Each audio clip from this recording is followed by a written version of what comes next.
बिस्मिल्लाहिर्रहमानिर्रहीम। सेमेस्टर 4 नन स्तु मजमून चे अगा पाकिस्तानी जुब अदबियातों के हिंदको टॉपिक दे नन स्तु द हिंदको शायरा क्लासिकी दौर दिन अड़वान दे तासो हिंदको शायरी अवलने दौर रुम्बे दौर बिया आगे न पस सिखानो और अंग्रेजानो दौर नो हिंदको शायरी अवलने दौर चले दाता सो लुस्तो नो देखे मुँह तास तवेलु चे टोलना अवल कम शायर दे दम लिखली दी ईसा खान मशवानी चिदायो दरवेश सिर्फ इंसान हो और ददियो शेर जो तू करसी अल्लाह ता यकीन कामल होसी तेरा दीन नो दा हिंदको शायरी अवलने दौर चे दे अवलने शायर दे ईसा खान मशवानी बिया बल तास्ताकारी वजीद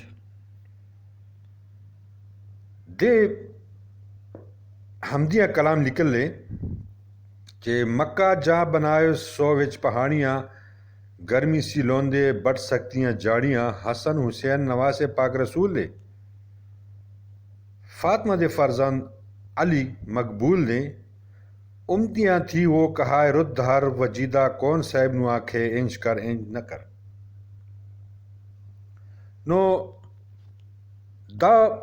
कमा शादी दाउम दे हिंद को जबे नुमाइंदगी कवी दे वेल्दी चे द मके खार पर गुरुनु पर मेस के आबाद करो कम जय के जमका बटाए गोंदे तोदा वी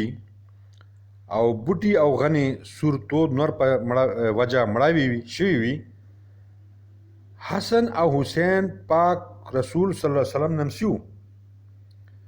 और हज़रत फातिमा रज़ियल्लाहु तआला अन्हा और हज़रत अली रज़ियल्लाहु तआला अन्हो जामुनु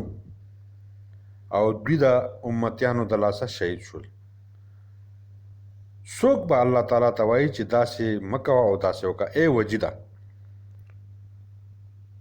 बिया बल द्रेम नंबर माने कम शायर दे आगे साहिब हक दाम योखा शायरो जिम्मेदार कोरने सारा ताल्लुक लरलो नो ददे मुंसके कम शेर नदी यो शेर दे दादे अगे खुशहाल खान खटक था इशारा दा शायर लड़न शावा नाल ए कम होंदन बावा नाल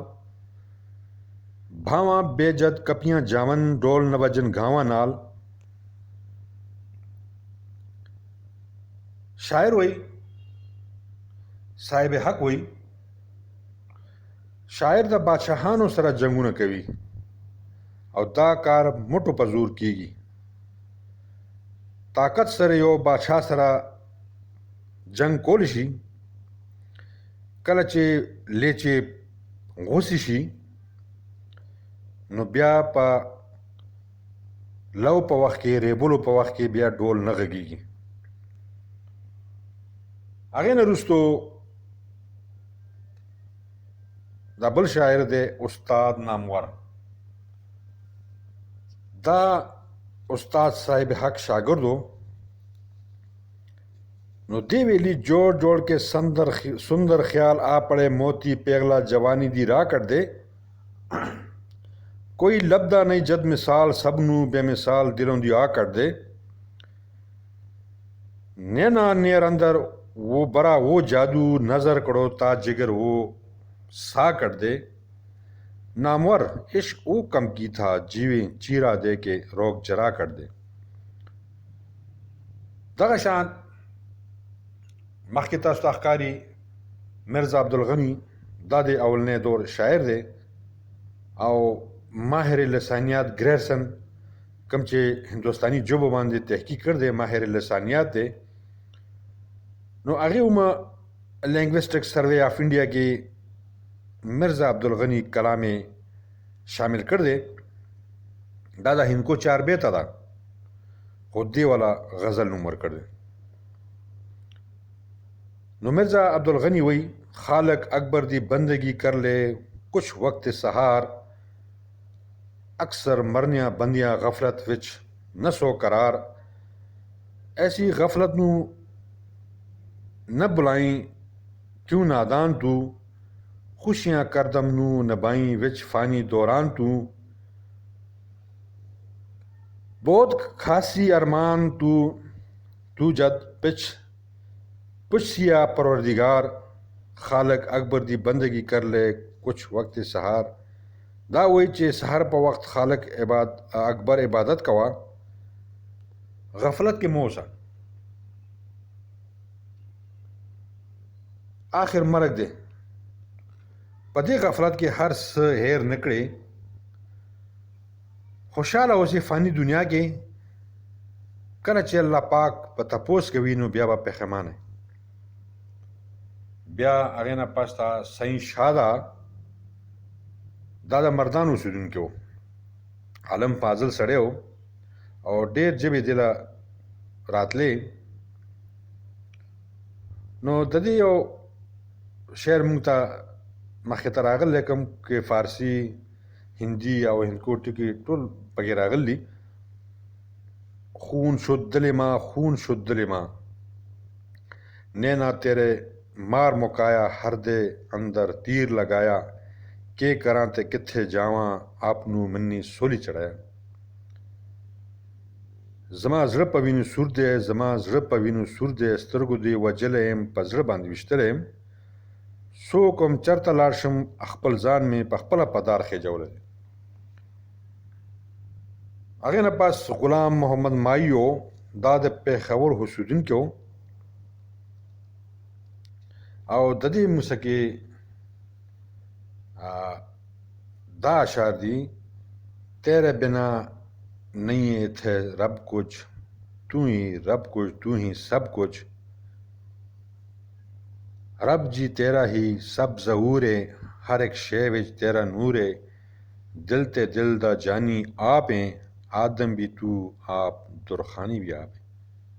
अल्लाह पाक यो दे, अल्लाह पाक हर सदे, अल्लाह पाक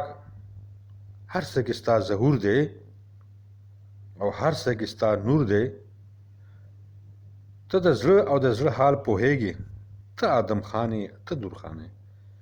नो दे अवलने दौर चले दा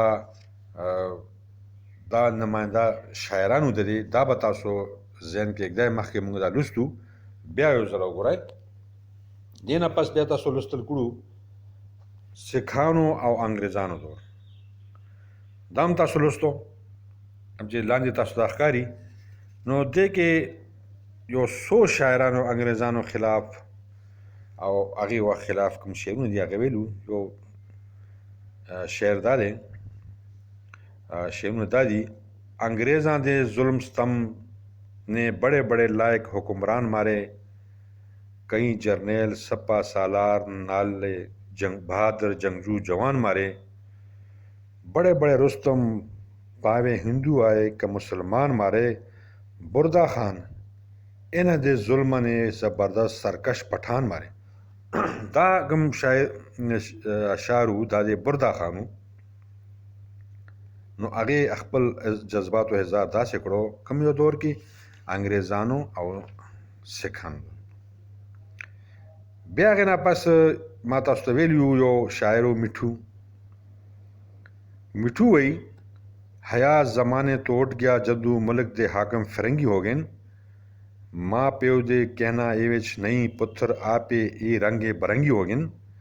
जात पात नू कोई पछानदा नहीं जड़े टुरले आए ओ पे कलंगी हो गए, अमीरा दे पुत्र शराबी कवाबी गरीबा दे पुत्र चरसी बंगी हो गए।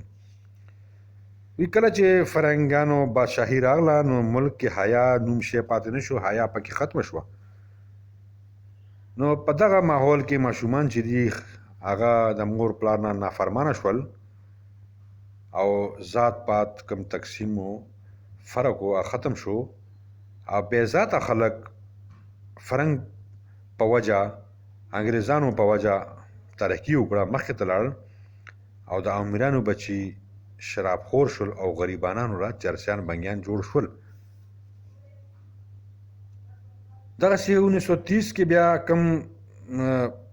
अंग्रेज़ानो खिलाफ अगू शायर कम आवाज़ उचत कर दे, वतनो साड़ा है और चमनो साड़ा है, सानू मिली ना जिस दी बहार यारो सानू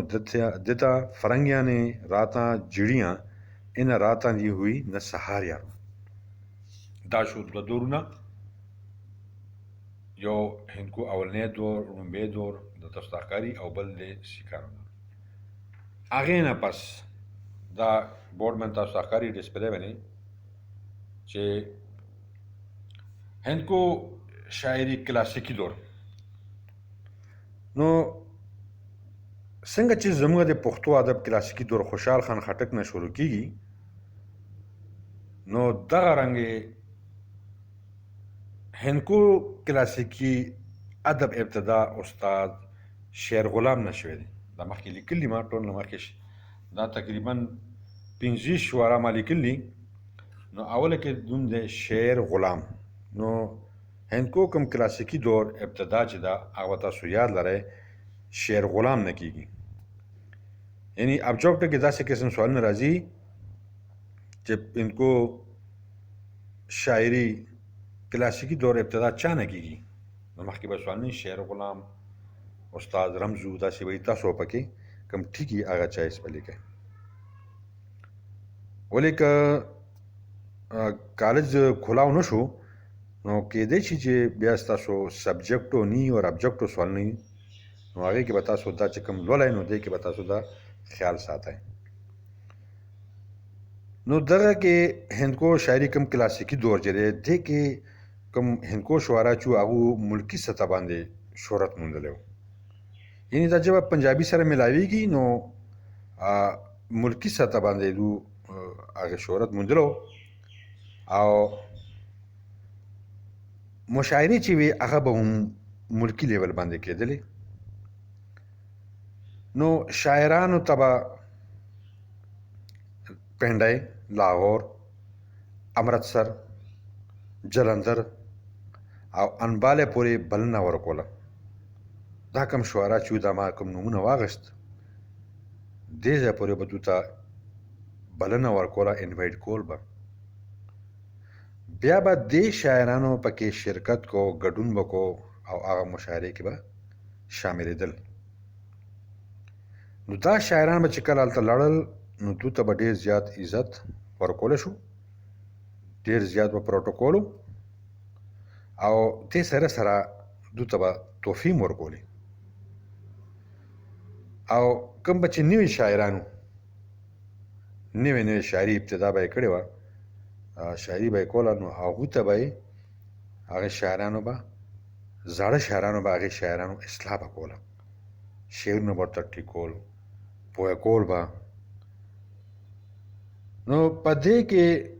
کوم و هغه استاد شیر غلام استاد رمزو دا ګوره ما لیکلي هم دي براښکاري درته ته استاد معین استاد سائیں احمد علي پیښورې او دغسې سردار خان برده مرزا غلام جیلانی استاد میٹھو پیښورې عبدالله سیفی شاه سید جگر کاظمی حیدر بسمل حافظ غلام محمد عطا محمد درزی موجی محمد سرور سائیں گل محمد الہی بخش مفلس خادم حسین کربلائی استاد وحشی استاد عبدالحکیم محمد یونس غلام رسول گائل عبداللطیف ساجن عبدالرشید تاج او گل محمد ذاکر چې دی هغه ډېر مشهور دی دا ګوره 15 شعرا دا ما تاسو ته لیکلي مخکې نو دا 15 شعرا چې دي دا د هندکو شاعري کلاسیکي دور دی او ملکی لیول باندې یعنی دا جب پنجابي سره ملاویږي نو دغسې دو مشاعرې به کولې دا کوم چې ما تاسو ته علاقې نومونه واغشت په دې کې اوس مونږ به ټولو نه مخکې دا کوم درې شعرا چې لیکلي په دو باندې به تفصیل سره وګو، د دو تعارف او د دو شاعري. ټول نه وړاندې ما لیکل دي استاد میټھو پېښوری. نو استاد میټھو پېښوری چې دی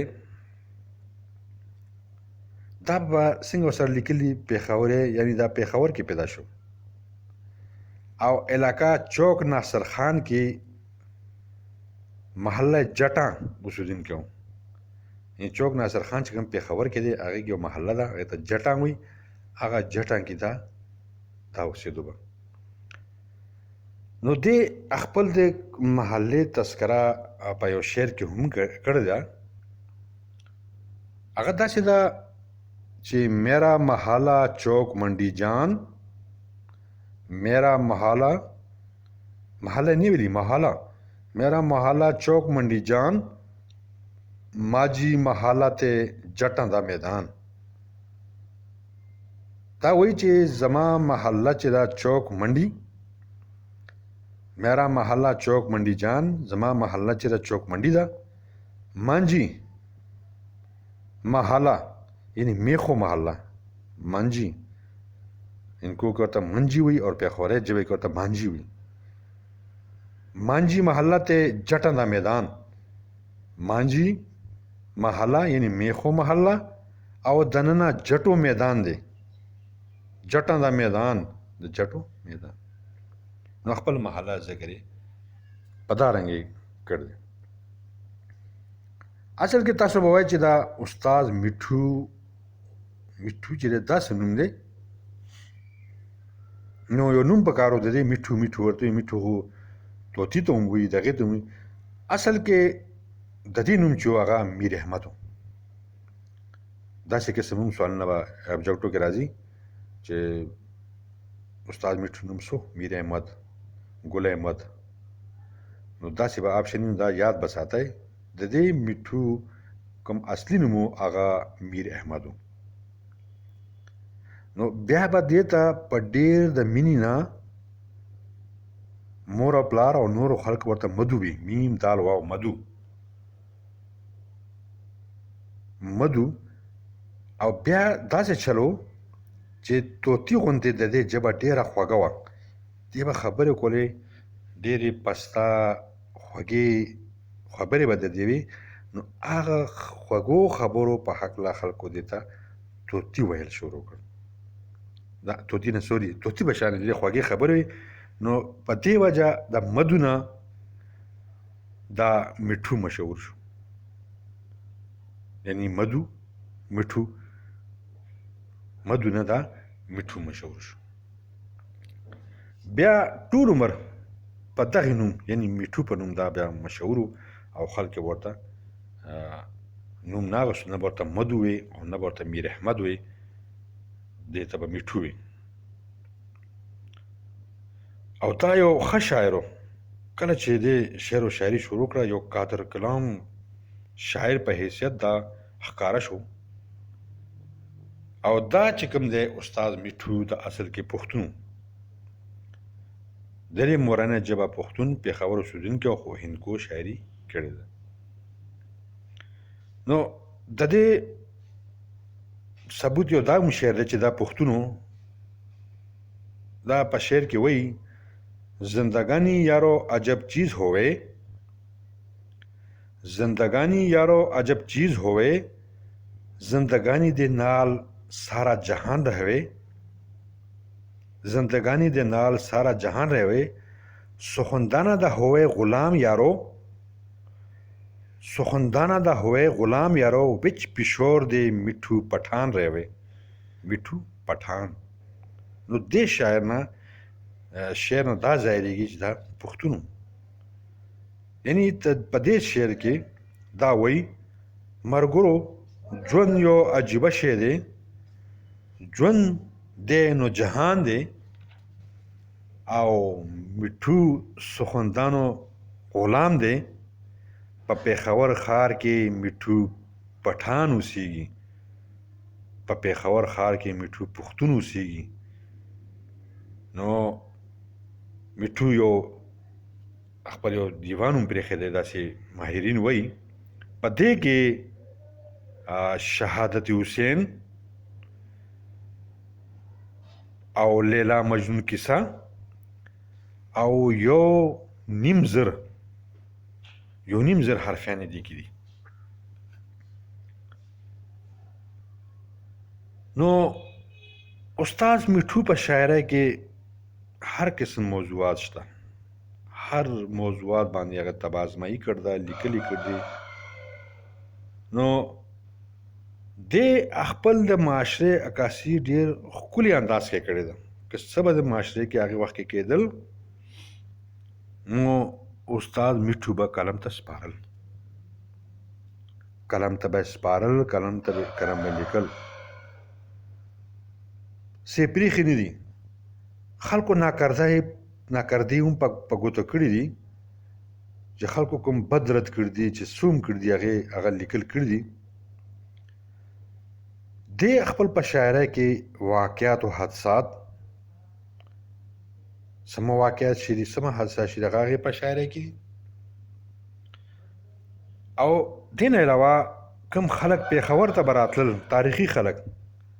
چې څوک به هم راغی، نو دې به هغه هم ټول واقعات هغه به خپل شاعري کې ولیکله. کیسې هم پکې لیکل دي، مذهبي رسومات هم د دې په شاعرۍ کې شته، مرثیې هم لیکل دي، دولت باره کې، غربت باره کې، یعنې دې نه څه پاتې نه چې کوم به دې خپل په شاعرۍ کې کړي نه وي. یا هغه په زمانه کې چې کوم حادثات واقعات تیر شوي دي، هغه ټول میټو په نظم کې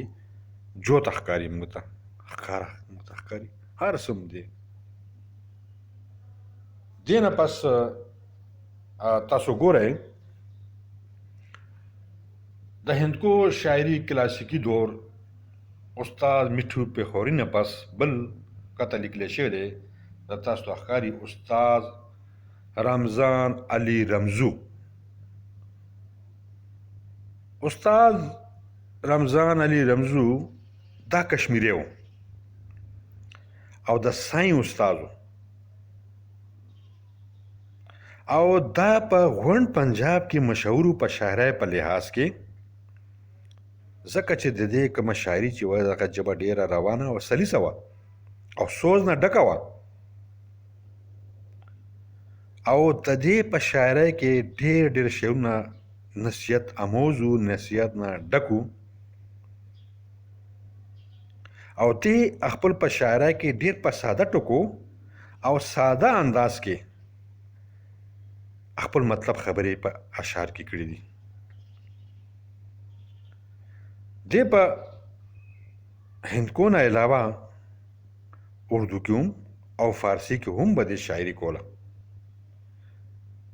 خو زیات شهرت چې دی هغه هندکو له کبله دې له میلاو شوی دی، یعنی اردو او فارسي نه زیات هندکو کوم شاعري کړده، نو هغې نه دې ته شهرت زیات میلاو شوی دی. نو د دې شاعري چې ده هغه تاسو وګورئ داسې ده چې موږ دې نه دا اخذ کولی شو چې یو لوستی سړی و او خاص کر د دې کوم چاربیتې دي هغه ډېر ښکلې چاربیتې دي او کمال یې حاصل کړی دی پکې. نو مثال په طور د دې یو دا اشعار دي،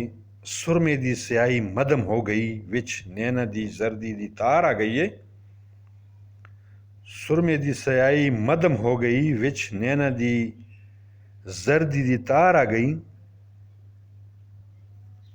میں تا جاندا اس مدان نو آیا زردی کیوں کر وچ انار آ گئی، تیری نت نت دی سردردی کولو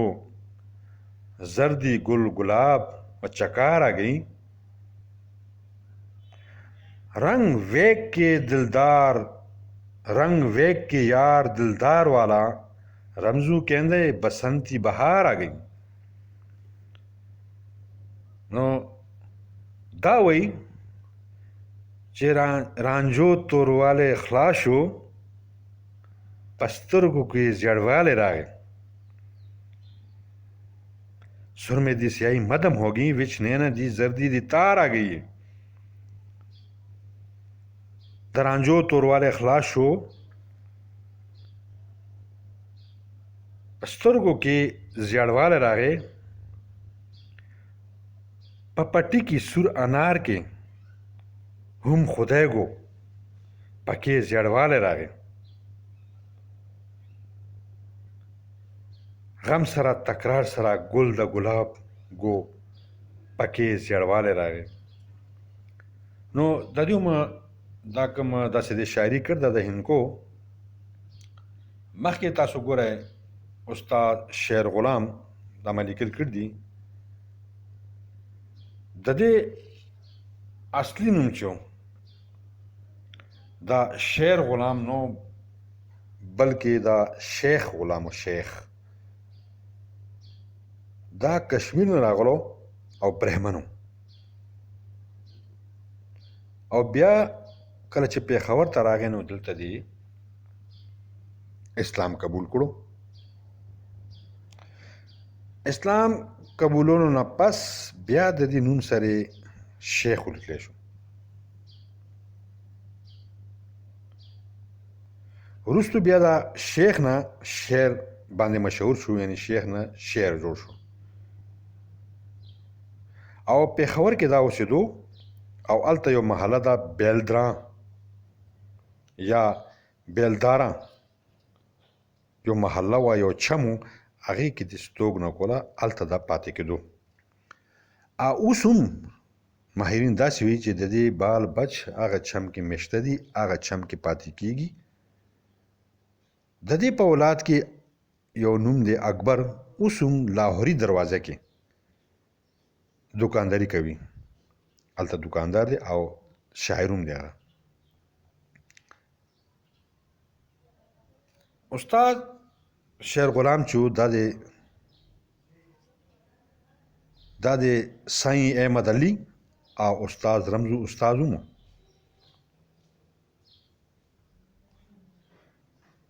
نو د دې لاندې د شعرونو نه داسې موږ ته ښکاري ده چې کوم زه شعرونه وایم چې دا هغې وخت هم جنګ دی. یعنې کله چې 1889 کې لومبي ځل ریل ګاډی پېښور ته راغلو نو وایي چې دا هلې هم ژوندی و. نو د دې دا شعرونه حسین ول جدیاں پیاں مارا ताड़ी ते उड़ गई आ खेल गुल्ली, शेख गुलाम प्यारे दिल तू गम दूर कर ले सवारी आ गई आ रेल गुल्ली. यानी دا वही چې کله ما چمن ته وکتل او لاسونه مې وپړکول نو ګل په شان ښایسته حسن لرونکي سیل والوتو. اے شیخ غلام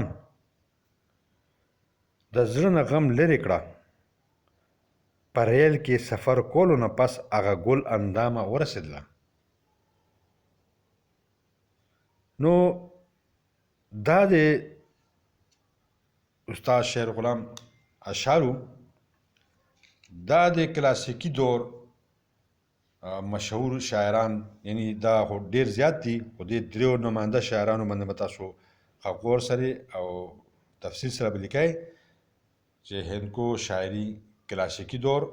15 شعرا مې لیکلي او اولنی د استاد مټیو پیښوري، استاد رمضان علي رمزو او استاد شیر غلام. نو دې نه پس به بیا موږ